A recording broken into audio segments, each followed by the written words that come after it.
বরখাস্ত সেনা কর্মকর্তা মেজর জেনারেল জিয়াউল আহসান ২০০৯ থেকে ২০১৫ সাল পর্যন্ত র্যাবের বিভিন্ন পদে কর্মরত থাকা অবস্থায় নিজের টিম নিয়ে খুন করতেন তিনি।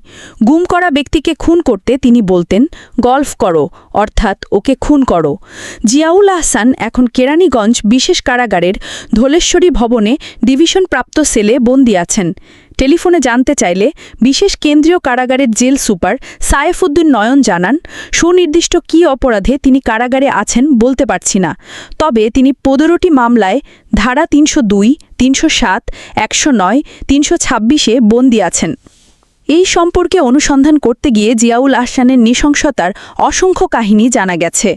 পলাতক শেখ হাসিনা এবং তার নিরাপত্তা উপদেষ্টা তারিক সিদ্দিকীর নির্দেশেই বেশি মানুষকে গুম-খুন করেছেন জিয়াউল আহসান।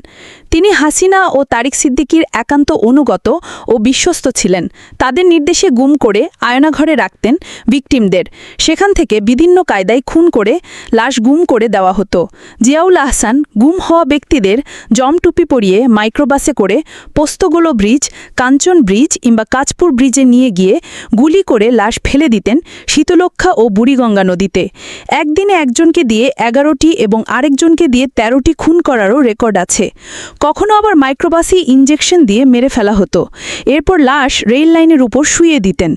ট্রেন এসে লাশ দ্বিখণ্ডিত, ত্রিখণ্ডিত করত। ২০১১ থেকে ২০১৫ পর্যন্ত সময়ে কমলাপুর থেকে টঙ্গী পর্যন্ত ট্রেনে কাটা যত অজ্ঞাত পরিচয়ের লাশ পাওয়া যেত তা সবই জিয়াউল আহসানের খুন করা। বেশিরভাগ খুন করা হয়েছে বুড়িগঙ্গা ও শীতলক্ষা নদীতে। একটি নির্দিষ্ট নৌকা ছিল, সেই নৌকায় করে জমটুপি পরা ব্যক্তিদের মাঝ নদীতে নিয়ে টুপি খুলতেন। চোখ বাঁধা অবস্থায় থাকত।